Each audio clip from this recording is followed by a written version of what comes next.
Irish Sea, off Cumbria, 1974. A marine sampling report crosses a desk at the Ministry of Agriculture, Fisheries and Food. The numbers are routine: technetium 99 in coastal sediments, cesium 137 in shellfish tissue. All discharges remain within authorized limits, yet the totals keep rising. Sellafield, formerly Windscale, has become Western Europe's largest single source of permitted radioactive marine discharge, not through accident, but through policy. The site that began as 2 graphite piles producing weapons plutonium has transformed into a sprawling reprocessing complex, each facility adding another stream to the Irish Sea pipeline. Design models predicted rapid dilution. Field measurements told a different story. Persistent signatures extending to Scandinavian waters, accumulation in sediments, uptake in food chains. If the discharges were legal and the doses were low, why did the numbers keep climbing, and who decided that was acceptable? This is the documented history of how measurement reshaped policy, and how a site repurposed itself generation after generation, leaving a legacy measured not in accidents, but in accumulation. Windscale, Cumbria, 1947. United Kingdom Atomic Energy Authority planning documents outlined a new industrial complex on the Cumbrian coast, facing the Irish Sea. The site would house 2 air-cooled, graphite-moderated reactors designed for a single purpose, producing plutonium for Britain's nuclear weapons program. Speed was paramount. The Soviet Union had detonated its first atomic device in August 1949, and Britain intended to follow. Security, not environmental isolation, dominated design decisions. The reactors, known as Windscale Pile 1 and Pile 2, relied on natural air convection for cooling. Uranium fuel cartridges sat in horizontal channels drilled through graphite blocks. Air entered at the front, flowed through the channels, and exited through a stack. The design was simple, buildable quickly, and effective for plutonium production. It was not designed for long operational lifespans or comprehensive containment. Construction proceeded at industrial pace. Pile 1 achieved first criticality in October 1950. Pile 2 followed in June 1951. Within months, both reactors were producing plutonium at design capacity. The weapons program advanced on schedule. Monitoring equipment remained basic: routine air sampling, perimeter dosimetry, worker film badges. Off-site environmental surveillance was minimal. By 1957, both piles had operated for years beyond original projections. Graphite within the reactor cores had accumulated energy through radiation damage, a phenomenon called Wigner energy.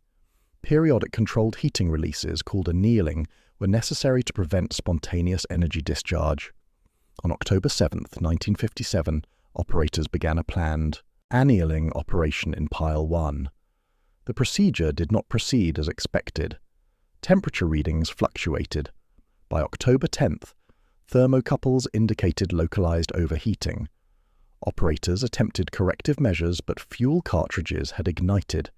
The graphite itself began to burn. Filters in the discharge stack, installed as an afterthought against initial engineering advice, prevented catastrophic atmospheric release, but they could not contain everything. Radiation monitors beyond the site perimeter registered elevated readings. Iodine 131 appeared in milk samples from nearby farms. The Penny Committee, established to investigate, documented fundamental gaps: inadequate instrumentation, limited containment philosophy, minimal emergency planning. The fire was extinguished by October 12th. Official estimates placed atmospheric release at approximately 20,000 curies, primarily iodine 131. Localized contamination required agricultural restrictions. The event marked the first major reactor accident in British nuclear history. The expected response would have been closure. Instead, Windscale was reorganized. The piles were decommissioned, but the site itself expanded. By the early 1960s, the facility had been renamed Sellafield. The rationale shifted from weapons plutonium to civilian fuel reprocessing. The failure of Windscale did not end operations, it reshaped them. Calder Hall, Sellafield, October 17, 1956. Queen Elizabeth II opened the world's first commercial nuclear power station. Official speeches emphasized peaceful atomic energy, electricity generation, and Britain's technological leadership. The plant employed 4 Magnox reactors, so named for their magnesium alloy fuel cladding. The reactors produced electricity while also generating plutonium, a dual-purpose design that served both civil and military objectives. Magnox fuel presented specific material constraints. The magnesium alloy offered neutron economy and acceptable performance at operating temperatures, but corroded in water. Long-term wet storage was impractical. Fuel discharged from Magnox reactors required reprocessing within months, not years. This material limitation became structural dependency. As Britain's Magnox fleet expanded through the 1960s and 70s, 11 stations, 26 reactors total, the volume of fuel requiring reprocessing increased proportionally. Sellafield became operationally essential, not optional. The first Magnox reprocessing plant at Sellafield began operations in 1964. The facility used chemical dissolution to separate uranium and plutonium from fission products. The Purex process, plutonium-uranium reduction extraction, became the standard method. Nitric acid dissolved the fuel, solvent extraction separated elements, and the resulting waste streams required management. Some waste went to storage tanks. Some underwent a vitrification into glass logs. Some was discharged, under permit, into the Irish Sea through pipelines extending offshore. Discharge permits, issued by regulatory authorities, specified maximum annual activity limits in becquerels per year. The limits reflected radiological dose models that predicted rapid ocean dilution and minimal biological uptake. Public narrative emphasized electricity too cheap to meter and peaceful atoms. Operational reality centered on fuel throughput, reprocessing capacity, and waste stream management. The Magnox fuel cycle did not permit delays. A fuel that could not wait created a waste stream that could not pause. Engineering documents from the period show the optimization logic: reprocessing recovered valuable uranium and plutonium, reduced waste volume compared to direct disposal, and aligned with Britain's energy security objectives. The costs, financial and environmental, would become clear only decades later. By the early 1970s, Sellafield reprocessed approximately 1,500 tons of fuel annually. Liquid effluent discharges into the Irish Sea range from thousands to tens of thousands of terabecquerels per year, depending on operational tempo and waste conditioning. Gaseous discharges from stacks added airborne releases, primarily noble gases and iodine isotopes. The discharges were authorized. The doses to local populations, calculated by health physics models, remained below regulatory limits, typically a fraction of natural background radiation. Yet the total activity entering the marine environment each year exceeded that of any comparable facility in Western Europe. A fuel that could not wait created a waste stream that could not stop. Sellafield, early 1960s. Liquid effluent pipelines extended from reprocessing facilities to discharge points offshore in the Irish Sea. The system operated under licenses issued by regulatory authorities, specifying permissible activity releases as annual totals. The regulatory model relied on 2 core assumptions: rapid dilution in ocean water and limited biological uptake of radionuclides. Discharge permits listed activity limits by isotope category: alpha emitters, beta emitters, tritium. The limits reflected dose calculations based on marine dispersion modeling and estimated seafood consumption by local populations. Compliance was measured in total activity per year, not concentration at any single point or time. Effluent tanks within the facility collected liquid waste from reprocessing operations. When tanks reached capacity, contents were analyzed, diluted if necessary to meet discharge specifications, and released through pipelines during periods of favorable tidal conditions.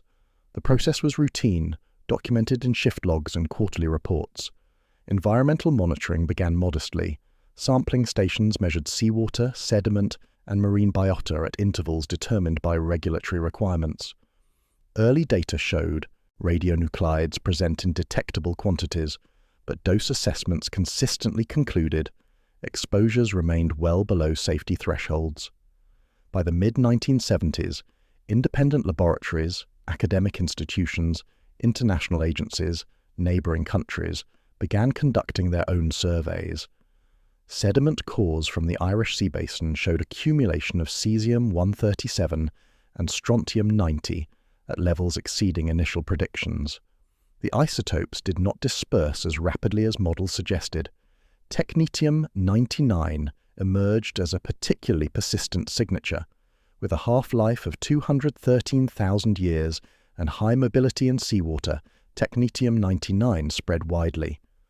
Monitoring stations in Norway, Denmark and the Baltic Sea detected traces attributable to Sellafield discharges, thousands of kilometres from the source. The doses remained low. Critical group assessments focused on individuals with highest potential exposure, typically local. Fishermen and their families consuming seafood daily. Calculated annual doses below 0.1 millisieverts, approximately 5% of natural background radiation. By radiological protection standards, the exposure was negligible, yet the geographic footprint was extraordinary. A single facility's authorized discharges produced a measurable signal across an entire sea basin and beyond. The isotopes traveled with ocean currents, accumulated in sediments, entered food chains. Regulatory compliance and environmental impact did not align as predicted. The permits were respected, discharge limits were not exceeded, but the environment responded differently than dispersion models anticipated. International scientific literature began documenting the discrepancy. Papers published in marine radioactivity journals presented sediment data, current modelling, and biological uptake measurements. Sellafield became a case study in long-range transport of radionuclides in marine systems. The limits were respected. The environment did not respond as expected. United Kingdom and Organisation for Economic Cooperation and Development, 1970s. Economic assessments of nuclear fuel cycles appeared in technical literature and policy documents. The central question, did reprocessing spent fuel provide net economic benefit compared to direct disposal in geological repositories? OECD Nuclear Energy Agency reports compiled cost-benefit analyses from member states. Variables included capital investment in reprocessing facilities, operational costs per kilogram of heavy metal processed, value of recovered uranium and plutonium, waste conditioning and storage costs, and long-term liability estimates. For Magnox fuel, reprocessing appeared economically favourable in early models. The fuel's material properties precluded long-term storage, making direct disposal impractical. Recovering uranium for re-enrichment and plutonium for fast reactor programs added value. Initial projections suggested reprocessing would be cost-neutral or modestly profitable. Reality diverged from projections. Capital costs for reprocessing facilities consistently exceeded estimates. The first Magnox plant required multiple upgrades to maintain throughput. Waste streams proved more complex than anticipated, demanding additional conditioning infrastructure. Operating costs per kilogram of heavy metal reprocessed climbed steadily through the 1970s and 80s. British Nuclear Fuels Limited, the state-owned corporation managing Sellafield, published annual financial statements.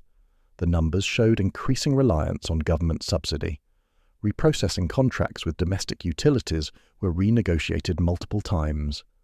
By the late 1980s, BNFL's reprocessing operations were sustained by political commitment rather than market economics. International comparisons sharpened the picture. France's Le Hague facility faced similar cost escalations. Japan's Rokkasho project experienced decades of delays and budget overruns. Meanwhile, countries pursuing direct disposal, Sweden, Finland, the United States for civilian fuel, demonstrated technical feasibility at lower life cycle costs. The sunk cost fallacy became apparent in retrospect. Once reprocessing infrastructure existed, dismantling it appeared more expensive than continued operation. Contracts locked utilities into reprocessing commitments. Workforce and regional economic dependencies created political resistance to closure. The facility's existence perpetuated itself. Parliamentary debates in the 1980s reflected the tension. Proponents emphasized energy security, plutonium stockpile management, and employment. Critics pointed to rising costs, accumulating waste, and the lack of operational fast reactors that would have consumed recovered plutonium as intended. The economic logic that justified reprocessing in the 1960s had eroded by the 1980s. Yet operations continued, supported by annual subsidies that converted projected profit into documented loss. A National Audit Office report from the 1990s stated plainly, reprocessing costs exceeded the combined value of recovered materials by factors of 2 to 4, depending on accounting methods. The operation was sustained not by economics, but by institutional momentum and the absence of politically acceptable alternatives. If reprocessing saved money, why did it need public rescue? Irish Sea Basin, late 1970s through 1980s. Scientific institutions beyond British regulatory agencies initiated independent monitoring programs. Research vessels collected sediment cores, water samples and marine biota from locations spanning the Irish Sea, the North Channel and adjacent waters. The isotopic signatures were unmistakable. Cesium-137 concentrations in Irish Sea sediments exceeded background levels from atmospheric weapons testing by factors of 10 to 100. Strontium-90 showed similar patterns. Plutonium isotopes, particularly plutonium-239 and plutonium-240, appeared in sediment profiles at activities correlating with Sellafield discharge records. Technetium-99 dominated long-term measurements. Unlike cesium and strontium, which bound to sediment particles, technetium remained mobile in seawater as pertechnetate ion. Ocean currents transported it efficiently. Monitoring stations in Norwegian fjords, Swedish coastal waters, and the Baltic Sea detected technetium-99 concentrations consistent with Sellafield as the primary source. Marine radioecology studies documented biological uptake pathways. Certain seaweed species concentrated technetium by factors of 10,000 relative to seawater. Shellfish accumulated cesium and strontium through filter feeding. Fish accumulated isotopes through the food chain. Each step demonstrated that simple dilution models understated. Environmental persistence. Sediment cores provided temporal records. By analyzing core layers, dated through radiometric and stratigraphic methods, researchers reconstructed discharge history. Peak discharge periods in the 1970s corresponded to peak sediment activities. Subsequent reductions showed declining but persistent signatures. The seafloor had become an archive of operational history. Geographic spread defied initial predictions. Models had assumed the Irish Sea as primary retention basin, with minimal transport beyond. Measurements showed technetium-99 reaching Scandinavian waters within months of discharge, travelling northward with the coastal current system. By the late 1980s, Sellafield-derived technetium was detected in Arctic waters. The absolute activity levels were not comparable to Chernobyl fallout or weapons testing, but the persistence was extraordinary. Half-lives ranged from 30 years for cesium-137 to 213,000 years for technetium-99. The isotopes were not disappearing, they were redistributing. Dose calculations remained reassuring. Even at measured sediment activities, radiological models predicted minimal human exposure. The primary pathway was seafood consumption, and dilution in fish tissue kept doses below regulatory thresholds. Critical groups, those with maximum potential exposure, received estimated doses below 0.1 millisieverts annually. Yet the measurements contradicted a fundamental assumption, that authorized discharges would remain local and transient. Instead, the Irish Sea and connected waters carried a measurable radioactive signature attributable to a single facility, persisting across decades and thousands of kilometers. Peer-reviewed publications accumulated in marine chemistry and radioecology journals. Conference presentations compared Sellafield data with other facilities. The site became the world's most studied case of chronic, low-level marine radioactive contamination. The dose was small. The footprint was continental. Cumbrian coast, 1980s. Regulatory dose assessments focused on critical groups, individuals with highest potential radiation exposure from Sellafield operations. The methodology followed international guidance from the International Commission on Radiological Protection, identify pathways, measure concentrations, estimate consumption rates, calculate doses. The primary pathway was seafood consumption. Local fishermen and their families consumed fish, shellfish, and seaweed harvested from waters receiving Sellafield discharges. Secondary pathways included external radiation from beach sediments and inhalation of resuspended particles. National Radiological Protection Board assessments compiled data from environmental monitoring, dietary surveys, and biokinetic models.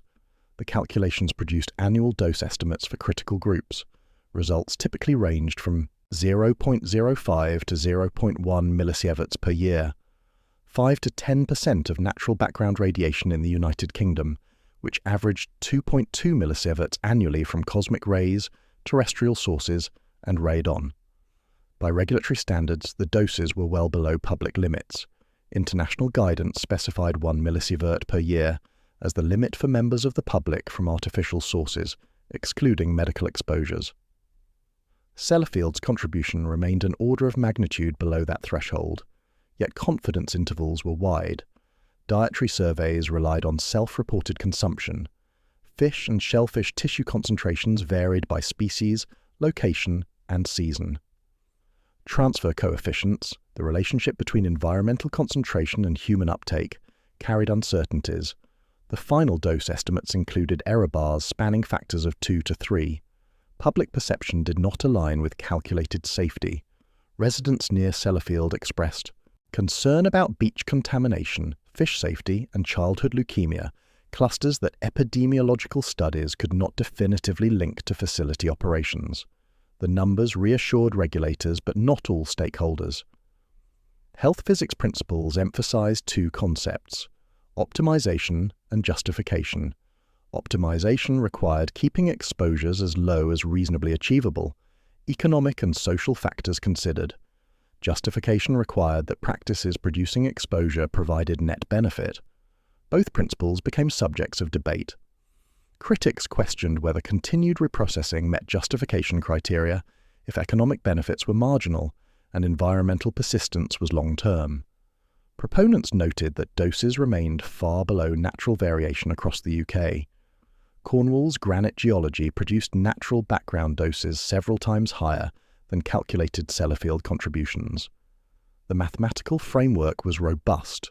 Dose coefficients derived from decades of radiobiology. Research converted measured activities to estimated health risks. The models predicted that annual doses below 0.1 millisieverts posed negligible incremental cancer risk, less than one additional case per 10,000 exposed individuals over a lifetime. But models required trust, and trust required transparency. As monitoring data accumulated and independent analyses proliferated, gaps between regulatory assurances and public confidence widened. The math held, but confidence eroded. Dublin, Oslo, London, 1980s through 1990s.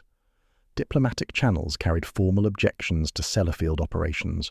The Irish government protested radioactive discharges entering Irish territorial waters without consent. Norway raised concerns about long-range transport of technetium-99 to Scandinavian coasts. The objections were not about acute hazard, they were about principle. International maritime law addressed radioactive waste at sea. The London Convention, adopted in 1972, prohibited dumping of high-level radioactive waste from ships and aircraft. It did not directly regulate discharges from land-based pipelines, which fell under national jurisdiction and regional agreements. The Oslo-Paris Convention, OSPAR, provided the regional framework for Northeast Atlantic marine protection. Initially focused on industrial and chemical pollution, OSPAR expanded its scope to radioactive substances during the 1980s. Member states included the United Kingdom, Ireland, Norway, Denmark, and others bordering the Northeast Atlantic. Ireland pursued multiple diplomatic strategies. Bilateral discussions with the UK sought limits on Sellafield discharges. Complaints to European institutions argued that transboundary environmental impacts required multilateral oversight. Legal opinions explored whether international law recognised Irish standing to challenge UK discharge permits. The UK position emphasised national sovereignty over industrial licensing, compliance with International Atomic Energy Agency safety standards, and the low dose levels measured in Irish waters. British representatives noted that Irish public doses from Sellafield discharges were unmeasurable against natural background variation. Norway's concerns centred on technetium-99 accumulation in North Sea and Norwegian seafish stocks. Monitoring data showed rising concentrations through the 1980s. While doses remained low, the trend contradicted assurances that impacts would remain localized. OSPAR meetings became forums for debate. Member states reviewed monitoring data, dose assessments, and facility operations. The discussions shifted regulatory philosophy from compliance with discharge limits to progressive reduction regardless of dose levels. In 1998, OSPAR adopted a strategy calling for substantial reductions in radioactive discharges by 2020, with ultimate aim of near-zero discharges. The strategy did not ban reprocessing, but required continuous improvement and application of best available technology. For Sellafield, the policy shift was fundamental. Discharge permits, previously justified by dose calculations, now required justification on reduction potential. Regulators demanded installation of abatement technology, even when existing discharges met safety thresholds. The framework changed from "is it safe" to "can it be safer?" Legal compliance no longer sufficed. Continuous improvement became the standard. International pressure combined with domestic political scrutiny. Environmental organizations documented discharge trends. Parliamentary committees questioned BNFL executives about reduction timelines. The media reported fish contamination data, often without dose context. For the first time, discharge legality was no longer the only metric. Sellafield, April 1994. The thermal oxide reprocessing plant, THORP, began. Commissioning operations after years of construction and licensing review. The facility represented the next generation of reprocessing technology, designed to handle spent fuel from advanced gas-cooled reactors and foreign light water reactors under commercial contracts. THORP employed the Purex process with modern refinements. Fuel arrived in shielded transport casks. Underwater shearing machines cut fuel assemblies into segments. Chemical dissolution in nitric acid separated uranium, plutonium, and fission products. Solvent extraction cycles purified each element stream. The separated materials went to storage or further processing. The plant incorporated containment features absent from earlier Magnox reprocessing facilities. Multiple barriers isolated radioactive materials, sealed glove boxes, concrete shielding, negative pressure ventilation, and redundant liquid containment systems. Automated controls reduced operator exposure. Projected throughput was 900 tons of fuel annually. Commercial contracts with British utilities and international customers promised revenue that would, according to business cases, justify the approximately £1.8 billion construction cost. Environmental performance goals aimed to demonstrate progress. New abatement systems reduced gaseous emissions compared to older plants. Liquid discharge systems included better filtration and hold-up tanks to allow radioactive decay before release. Design targets projected discharges substantially below those of previous decades, yet complexity created fragility. THORP contained thousands of process vessels, valves, pumps, and monitoring instruments. Chemical processes required precise control of temperature, concentration, and timing. Any upset, equipment failure, process deviation, or contamination event could interrupt operations. The plant's scale magnified consequences. A single shearing campaign processed dozens of fuel assemblies, batch sizes, and dissolution. Vessels contained activity measured in petabecquerels. Extraction cycles handled kilogram quantities of plutonium. Inventory at any moment represented decades of reactor operation condensed into process streams. Commissioning proceeded cautiously. Non-radioactive testing verified systems. Cold commissioning used depleted uranium. Hot commissioning introduced actual spent fuel progressively. Each phase revealed unexpected issues. Equipment modifications, procedure revisions, training gaps. Full operations began in 1995. Initial throughput fell below projections. Process upsets occurred more frequently than modelled. Maintenance outages extended beyond schedules. The gap between design intent and operational reality widened. BNFL emphasised that THORP represented world-class technology and British nuclear engineering leadership. Critics noted that the plant opened just as global reprocessing economics deteriorated and political support for plutonium recycling waned. The Paradox was explicit. THORP was modern, capable and sophisticated, yet it entered service as the strategic rationale for reprocessing collapsed under scrutiny. Lower emissions proved achievable, but operational complexity, cost and strategic uncertainty created vulnerabilities that no amount of engineering refinement could resolve. A modern plant would reveal modern limits. North Sea monitoring stations, late 1990s. Environmental surveillance reports compiled by Nordic countries, Germany and the United Kingdom showed a striking pattern. Technetium-99 dominated radioactive discharge statistics by activity, even as its dose contribution remained minimal. The numbers were paradoxical. Technetium-99 accounted for approximately 90% of total marine discharge activity from Sellafield, measured in terabecquerels per year, yet contributed less than 1% of calculated dose to critical groups. The discrepancy arose from radiobiology. Technetium-99 is a weak beta emitter with low radiotoxicity per becquerel.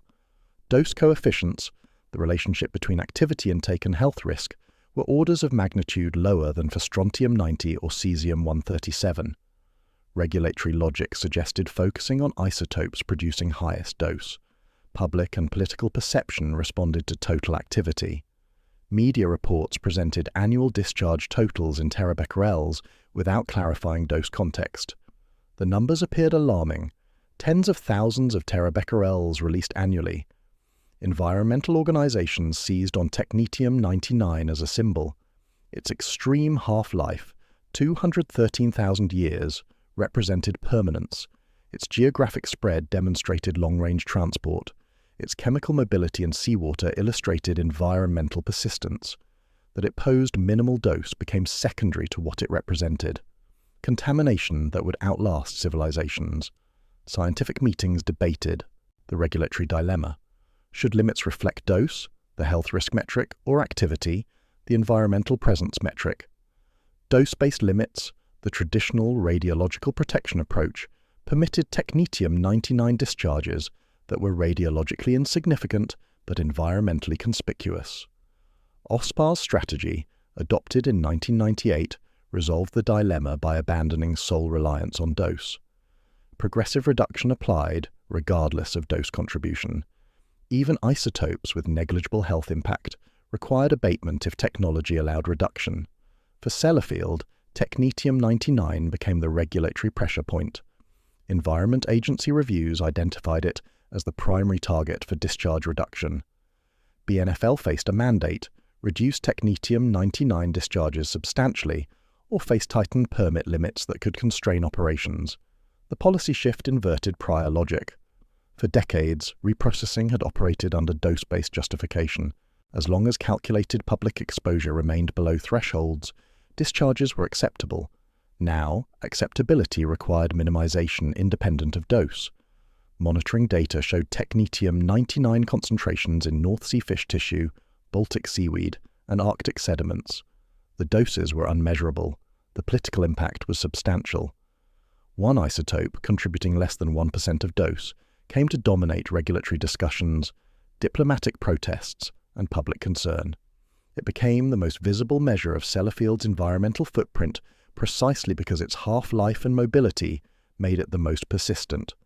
The smallest risk became the largest symbol. Sellafield, 2000 through 2005.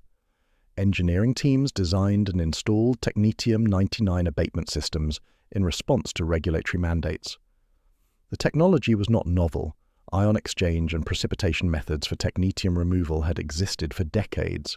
The challenge was retrofitting systems into operating facilities without disrupting throughput. The primary source of technetium-99 discharges was the dissolver off-gas treatment system. During fuel dissolution in nitric acid, volatile technetium compounds entered gas streams. Existing scrubbers reduced but did not eliminate technetium in effluent. New systems used caustic scrubbing followed by ion exchange columns to capture technetium before discharge. Installation required shutdowns, modifications to existing pipework, and commissioning tests. Each phase introduced operational risk, equipment compatibility, process chemistry interactions, and waste stream rerouting. engineers worked within facilities designed decades earlier, adapting modern technology to legacy infrastructure. Results exceeded regulatory targets.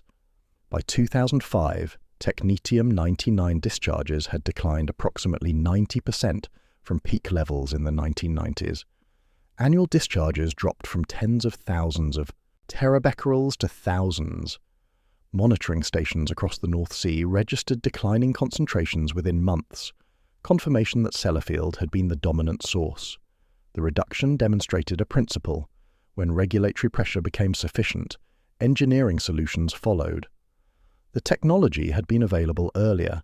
Implementation required political will, regulatory enforcement, and financial commitment. For years, dose-based justifications postponed action. Once OSPA's progressive reduction strategy took effect, technology installation proceeded. Other isotopes received similar attention. Cesium-137 and strontium-90 discharges, already lower than peak historical levels, declined further through improved filtration and waste conditioning. Alpha emitters, plutonium and americium isotopes, decreased through enhanced containment in reprocessing steps. Total liquid discharge activity from Sellafield dropped by more than 90% between 1998 and 2010. The reductions occurred without cessation of reprocessing operations. Existing facilities continued processing spent fuel, while abatement systems treated effluent streams.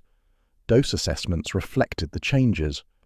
Critical group exposures, already below regulatory limits, declined to levels approaching detection limits for monitoring programs.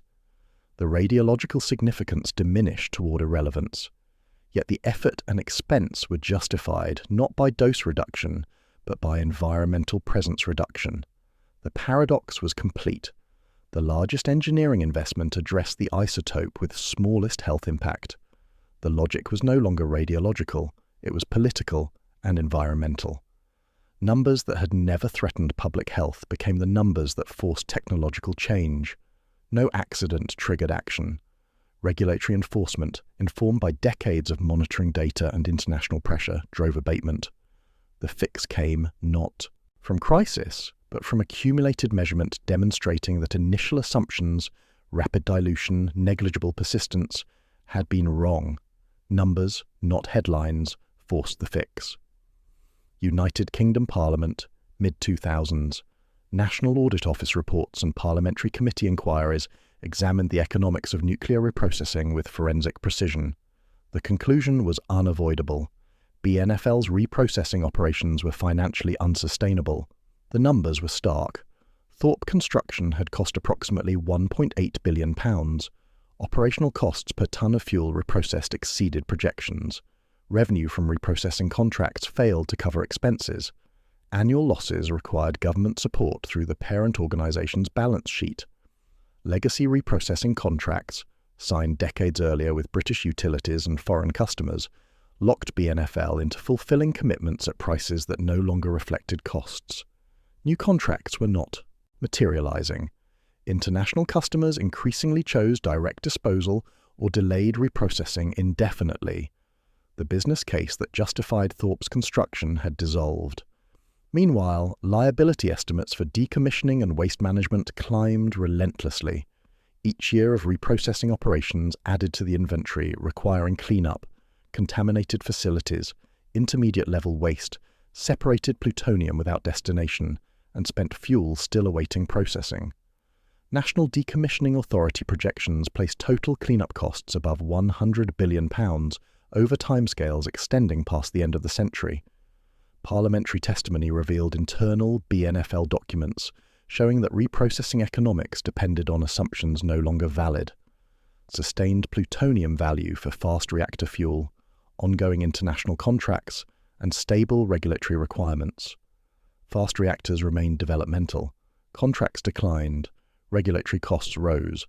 Reforming BNFL became unavoidable. In 2005, the organisation was restructured. Commercial reprocessing operations would wind down as existing contracts completed. THORP would continue operating to fulfill commitments, but would not seek new business. The Magnox reprocessing plants, already closing as the Magnox reactor fleet decommissioned, would cease operations entirely. The strategic narrative shifted from reprocessing as industrial capability to decommissioning as generational responsibility. Sellafield's mission changed from production to remediation. The Nuclear Decommissioning Authority, established in 2004, assumed ownership and set priorities: safety, hazard reduction, and waste management. The transformation was fundamental. For 5 decades, Sellafield had operated under production logic: throughput, contracts, plutonium recovery, and uranium recycling. Economic sustainability had been assumed, subsidized, and ultimately abandoned. The facility that once symbolized British nuclear independence now represented the consequences of that ambition. Vast contaminated infrastructure, thousands of tons of waste, and costs that would burden multiple generations. Reprocessing did not end because of catastrophic failure. It ended because costs exceeded benefits by margins that no amount of political commitment could bridge. The numbers, cost per kilogram processed, liability per year deferred, subsidy per ton reprocessed, told a story that strategic narratives could not overcome. Radiation had never forced closure. Accounting did. Sellafield, 2010s. Nuclear Decommissioning Authority Strategy. Documents outlined a transformation. The site that had operated for 7 decades as a production facility would spend at least another century as a cleanup project. The scope was extraordinary. Dozens of buildings requiring decontamination, fuel storage ponds holding decades of inventory, waste silos containing materials with inadequate records, and contaminated ground requiring remediation. The legacy ponds, fuel storage facilities built in the 1940s and 50s, presented immediate hazards. Underwater visual inspections revealed corroded fuel cladding, sediment layers, and structural deterioration. Retrieving fuel and waste from these ponds became the highest priority, requiring custom equipment and remote handling systems. Waste inventories were measured in volumes and activities that dwarfed operational discharges.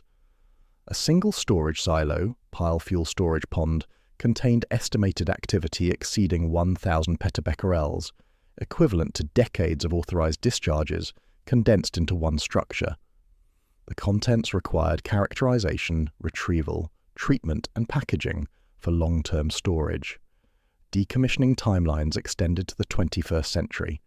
Early facilities would be dismantled within decades.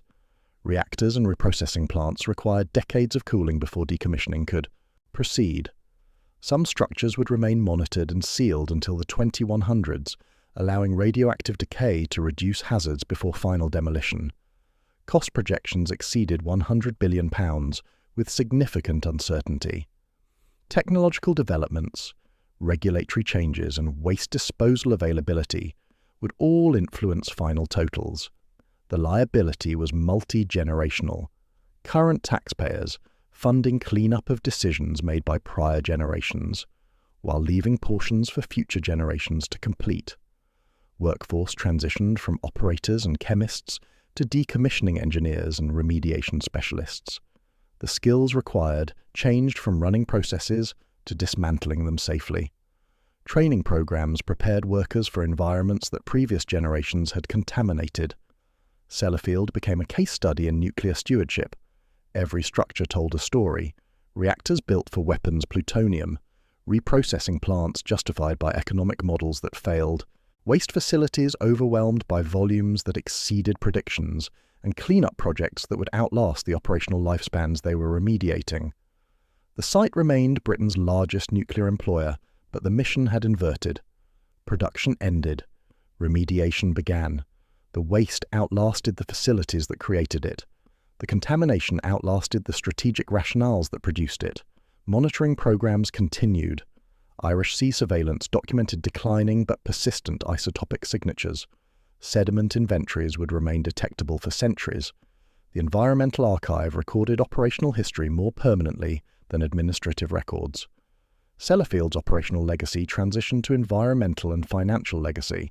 The facility that once symbolized industrial capability now demonstrated industrial consequence. The numbers that had justified operation for decades, tons processed, contracts fulfilled, plutonium recovered, gave way to numbers that measured cleanup, buildings remediated, waste packages stored, decades required. The waste outlived the rationale. United Kingdom, present day. Retrospective assessments, compiled from 7 decades of monitoring data, operational records and regulatory reviews, document a history that defies simple characterization. Sellafield never experienced catastrophic accident comparable to Chernobyl or Fukushima. Worker doses and public exposures remained below limits that caused measurable health effects, yet the site became synonymous with radioactive discharge, environmental persistence, and financial liability. The fundamental tension was between authorization and accumulation.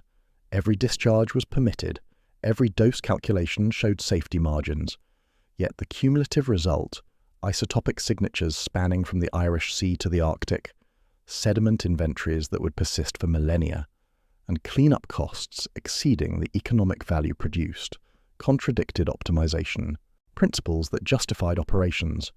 Reprocessing's advocates had promised closed fuel cycles, reduced waste volumes, and energy security.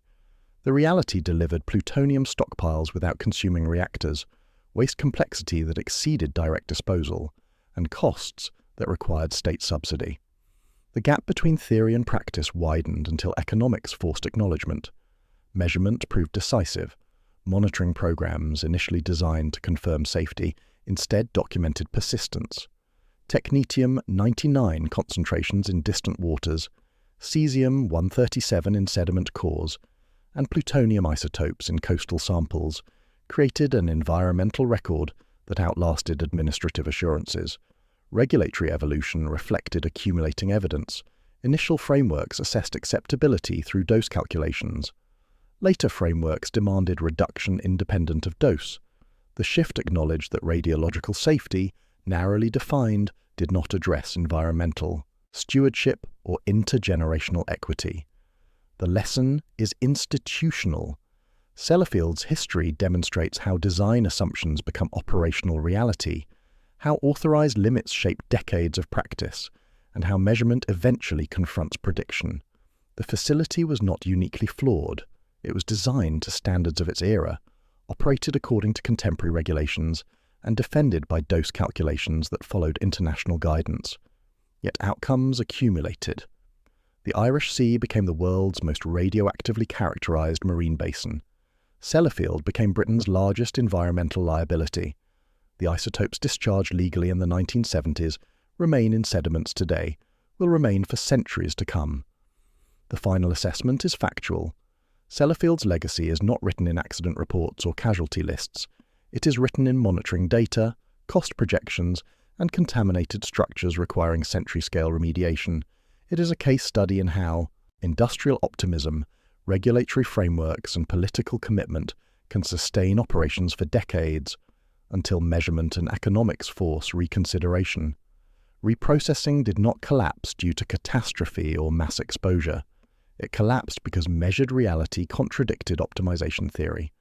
The numbers, discharge totals, isotope persistence, cleanup costs, and operational losses ultimately proved what no single event could: that authorization and safety are necessary but insufficient. Environmental consequence and economic sustainability matter equally. Sellafield's legacy is measurement. The data remains, archived and undeniable, for any future generation that wishes to understand how policy, technology, and oversight intersected and what resulted when they did.